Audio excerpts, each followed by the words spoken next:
For the second video mission of the data actions unit, we are going to be opening back up the data action that we started in mission 1, and we are going to be adding a copy step to this data action. In the add step section of the toolbar, look for add copy step. It should be the first icon, and click on that. We will now name our copy step copy actuals to budget, and we now need to configure this. In the filters section, we are going to add a filter for the account dimension, and we are going to choose expenses. We are going to add another filter for our date dimension, and in the pop-up, we are going to expand our date dimension and choose the full year of 2023 and click on OK. Next, we're going to focus on the aggregate to section. This copy rule is going to take all of the 2023 actuals values in our expenses accounts, and it's going to aggregate it to one singular month, January of 2025. This is a hypothetical example of how to seed a budget. In the next steps that we have not created yet, we are going to take that aggregated value in January 2025 and spread it out. But for this step, we are just copying it from 2023 actuals and aggregating it to that singular month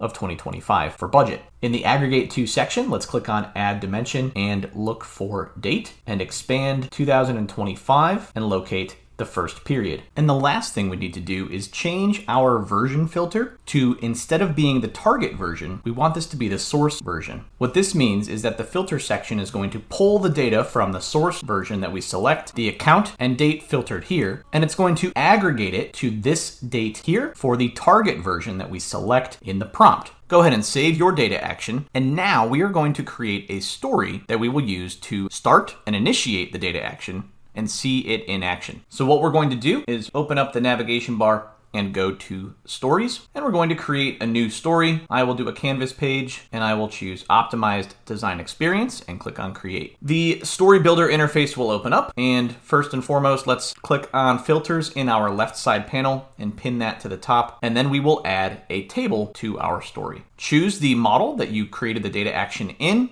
and we will have a table show up. If you get the currency conversion variable prompt, just click set on no conversion, and here we go. Here's our table. I'm going to make it larger, and I'm also going to move it down a little bit, and we'll see why in a moment. But we're going to first populate this table with some data so that we can validate that information moving over with our copy action is accurate. So what we're going to do first is in the rows of our table, I'm going to add a dimension, and I'm going to add company HQ first and foremost. I'm going to pivot company HQ above the account dimension, and then I'm going to click on more for my company HQ and click on hierarchy and choose show only leaves in widget and click on set. This is going to, in essence, flatten out my company HQ dimension so that I only see individual leaf members. Now I can see values in my trading value up and down the entire table, and I'm going to next take my version dimension in columns and pivot that into my rows underneath account. This is going to show version here. Next, we are going to bring in the date dimension in our columns. So click on add dimensions here, find date,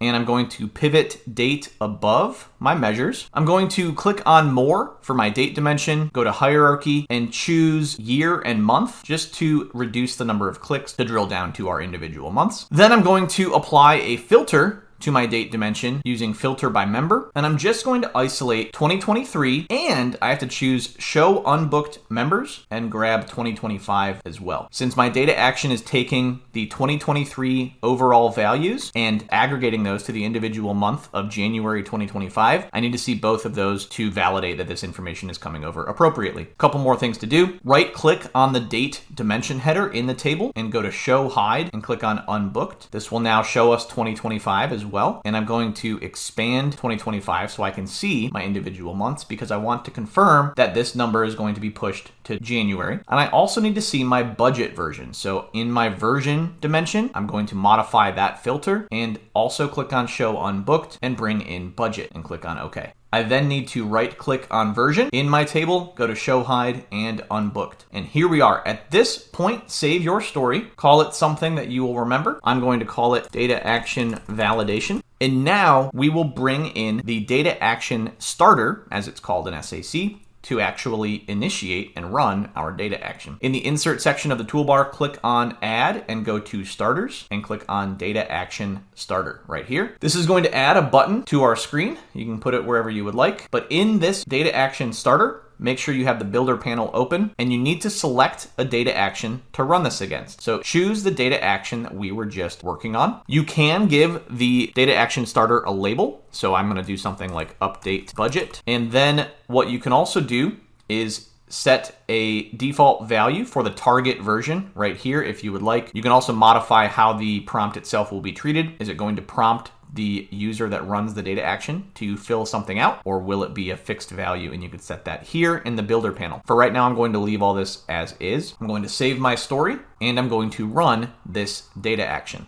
I'm going to click on update budget right here. It'll prompt me to choose a target version. I need to choose budget for this. The source version we defaulted in the data action parameter build itself to be actuals. I am going to leave that as is and run this. The data action will process, and we will then see our aggregate 2023 value has been copied to January of 2025. This is what we wanted to happen when we created the copy action step in our data action, and our results line up. One more thing to note, you could publish the data at this point, or you could choose to revert the data. Since we are going to continue working through this data action step by step, I'm going to revert my data so that it goes back to its original state where budget is not populated with anything yet in 2025.